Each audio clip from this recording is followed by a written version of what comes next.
Assalamualaikum warahmatullahi wabarakatuh. Apa kabar sobat sekalian? Semoga baik-baik saja. Jumpa lagi di channel Rahmat Termenuni. Kali ini kita akan membahas berita hangat dan masih hangat diperbincangkan, yaitu terkait video viral ya, Aibtu Ismail Bolong yang mengaku menyetor 6 miliar ke Kabareskrim Polri ya.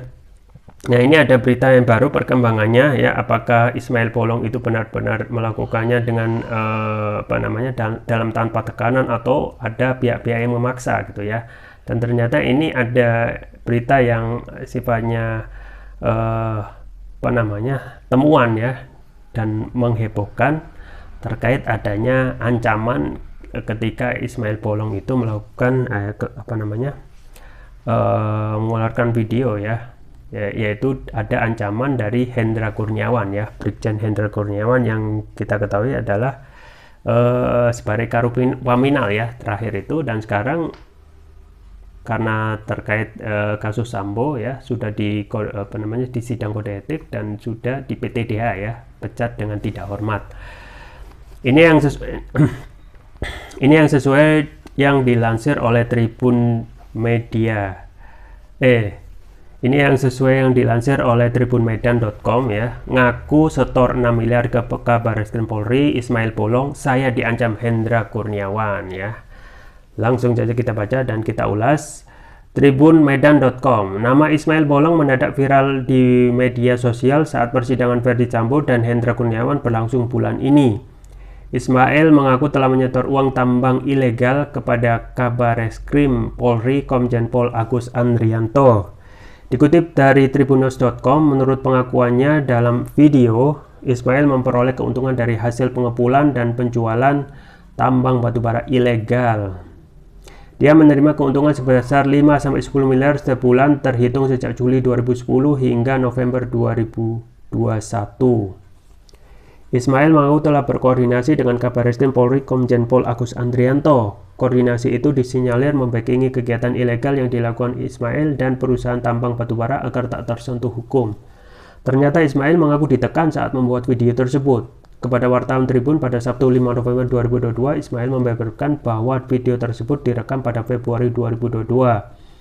Dirinya menceritakan saat itu ditekan oleh Hendra Kurniawan yang kala itu menjabat sebagai Karopaminal Propam Mabes Polri dan terus diintimidasi dan dibawa ke hotel. Ismail disuruh membaca konsep tulisan yang telah dibuat kemudian direkam pakai HP salah satu anggota Paminal Mabes.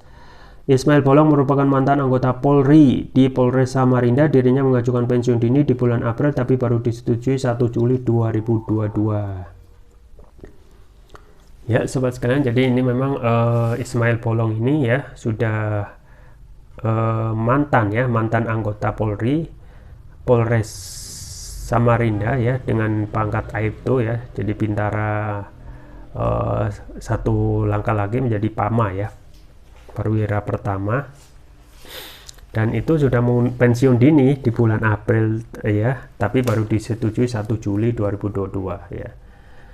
Jadi ini menarik ya sobat sekalian, tentang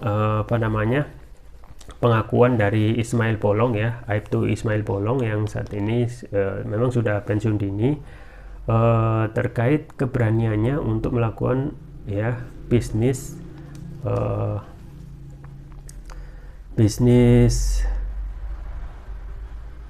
pengepulan dan penjualan tambang batubara ya. Jadi dia mengepul dan menjual tambang batubara, termasuk juga tentu saja ada menjadi backing gitu ya, menjadi backing dalam proses ataupun kegiatan illegal logging ya. Jadi memang kalau kita melihat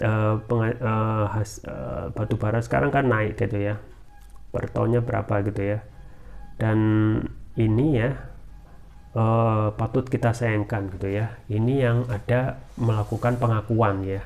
Kalau kita melihat potensi batubara kita ya luas gitu ya, dan untuk terhadap kasus-kasus backing pihak aparat atau institusi pihak oknum aparat ini kepada pengusaha black company itu saya rasa sudah menjadi rahasia umum ya sobat sekalian.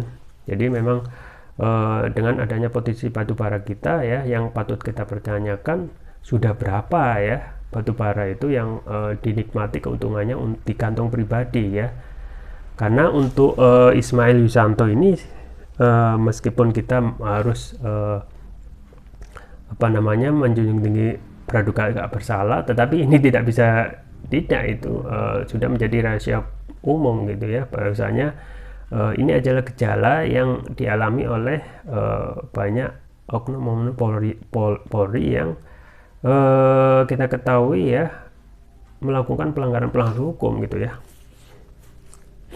Jadi kita juga mempertanyakan gitu ya untuk terkait juga gaya hidup Polri yang tidak semua tetapi sebagian yang itu memang terangkat atau diberitakan ya. Misalnya yang terbaru ini kan misalnya Brigjen Andirian itu yang memakai baju ya Burberry ya yang harganya 7 juta, pun juga AG itu ya. Kemudian juga jam tangan harganya miliaran ya. Dan ini saya rasa nggak cuma 1-2 orang gitu ya. Ini adalah gejala umum yang terjadi di institusi polisi yang harus menjadi benar-benar perhatian ya untuk dilakukan yang namanya overhaul ya ataupun perombakan ya. Jadi ya sobat sekalian, kita sangat menyayangkan gitu ya institusi yang seharusnya menjadi andalan kita untuk melakukan penegakan hukum dan mengayomi masyarakat, ternyata ada sebagian itu yang berbisnis gitu ya, memperkaya diri gitu ya. Dan parahnya lagi ya, yang menjadi pertanyaan, siapa yang bisa mengontrol Polri ya saat ini gitu ya. Apakah presiden ya? Kan presiden dalam hal ini mempunyai tugas yang sibuk juga ya, tidak bisa personal gitu ya. Dan institusi yang lain juga tidak ada dalam ini ya yang bisa diandalkan ya. Jadi yang ya inilah ya kondisi kita kali ini ya, dari segala aspek ya di negeri ini itu banyak sekali pelanggaran dan juga hal-hal yang menurunkan citra dan marwah mereka masing-masing gitu ya. Nah ini tentu saja adalah kita ketahui adalah fenomena gunung es ya, fenomena gunung es yang dalam setiap waktu itu serasa tidak ada perbaikan gitu ya dari waktu ke waktu ya. Dan misalnya ya dari segi yang paling banyak disorot adalah banyaknya tindakan korupsi ya di sana sini ataupun memperkaya diri gitu ya. Ini yang patut menjadi fokus perhatian yang menjadi sekarang permasalahan sesungguhnya di negeri ini yang paling akut ya. Jadi persoalan tentang radikul ya dan lain sebagainya itu sebenarnya bukan permasalahan yang pokok ataupun yang urgent gitu ya, yang merongrong atau menjadi masalah utama di negeri ini ya. Tetapi masalah yang darurat ya. Apa itu ya? Korupsi ya, kemudian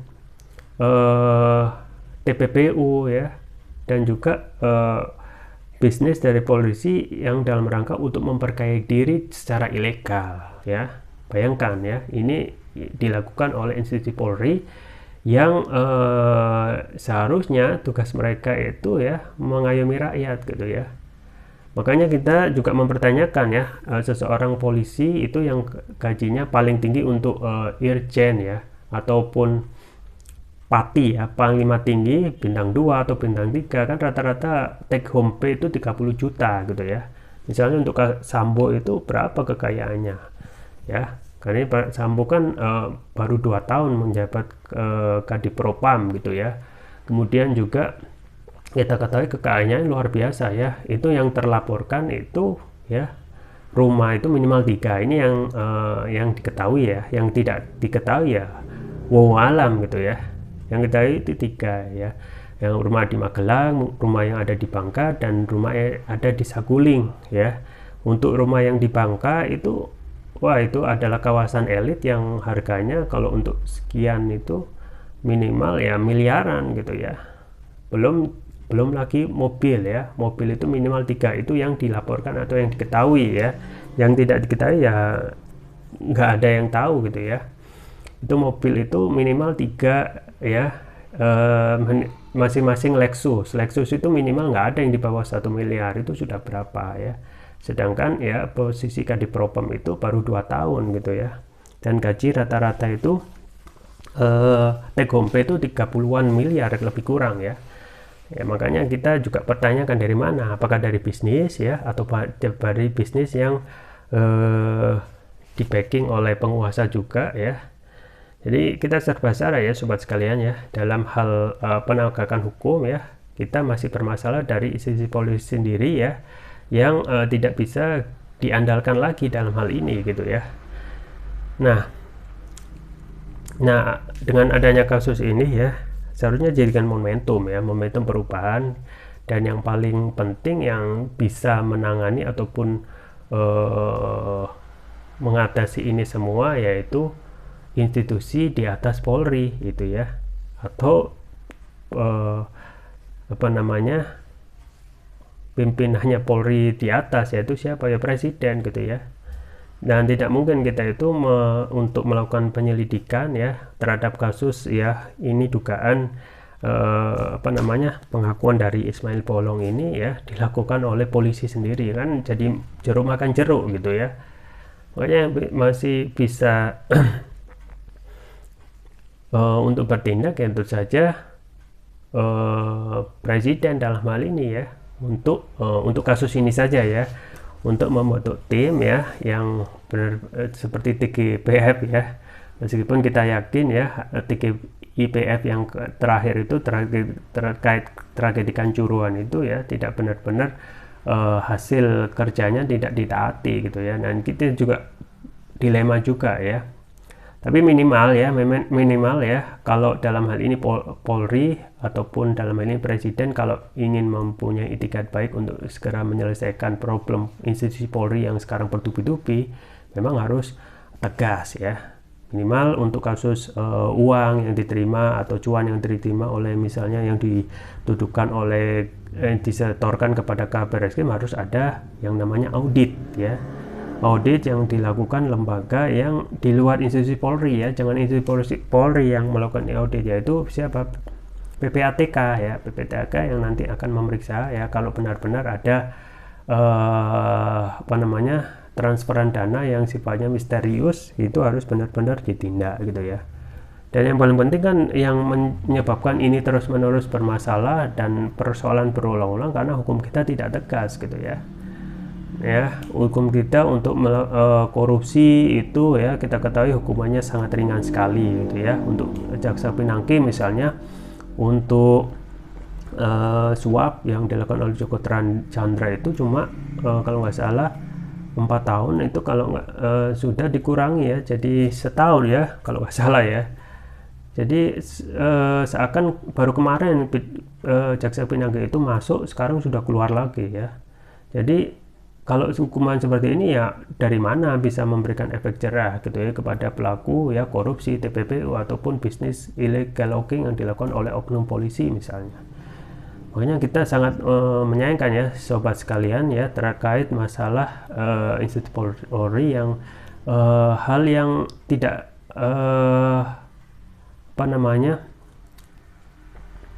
sangat menyayangkan ya, permasalahan itu justru bertubi-tubi ya terungkap, terbuka pada eranya Pak Kapolri Listio Sigit dan juga rezim Presiden Jokowi gitu ya.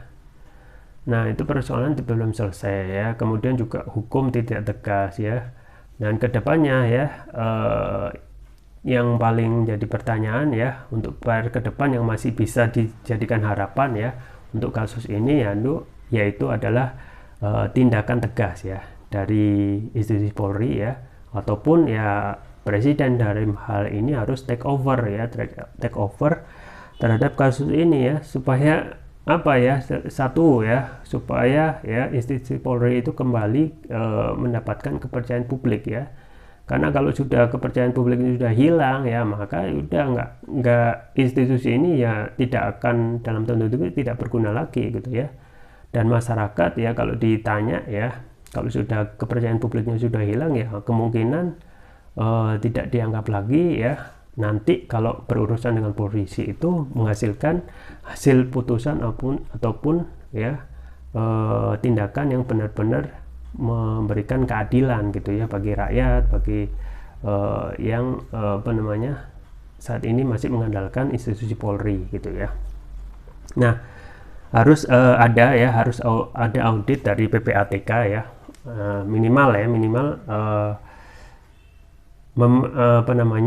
kasus Sambo, kasus tragedi Kanjuruhan, kasus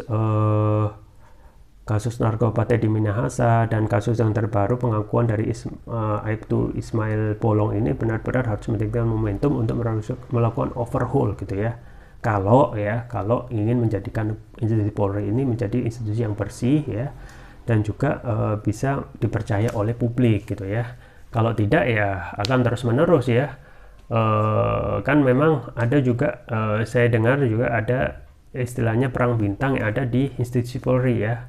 Salah satu pihak yang menjadi kelompok Sambo, yang satu pihak ya orang yang kelompok yang ingin memperbaiki institusi Polri ya, yang membuka aib-aib dari kelompok Sambo yang tidak setuju dengan tindakan Sambo gitu ya. Baik, itu saja ya, kita tunggu saja ya kelanjutan dari pengakuan dari video viral dari Ismail Bolong ya, apakah benar-benar akan dilakukan audit investigasi terkait dana yang diakui sudah disetor oleh Kabar Eskrim ya, dan ini harus bertindak cepat ataupun akan ditanggapi biasa-biasa saja oleh pemangku kebijakan atau pimpinannya Polri ya. Ingat bahwasanya tentang adegium ikan itu busuk dari kepalanya, kita khawatirkan gitu ya, itu juga mengejala ataupun mengejala atau juga dilakukan oleh kepala atau pimpinan atau penguasa, tidak hanya sesuai adegium ya, ikan busuk dari kepala, bukan hanya dari kemungkinan ya pimpinan Polri ya, tapi bisa saja untuk pimpinannya Kapolri gitu ya, yaitu misalnya pemangku kebijakan di negeri ini ya, orang nomor satu misalnya, wawalam ya. Makanya kita harus ada, dalam hal ini presiden ya, harus mempunyai etikat baik ataupun goodwill ya untuk segera memperbaiki institusi Polri ya, yang saat ini yang masih mempunyai kekuasaan dan kemampuan ya, kekuasaan dan juga hal yang yang paling bisa ya untuk mengordinasikan dan segala menyelesaikan persoalan-persoalan di institusi kepolisian ini. Itu yang bisa saya sampaikan, semoga bermanfaat. Jangan lupa like, share, dan subscribe. Sampai jumpa lagi. Wassalamualaikum warahmatullahi wabarakatuh.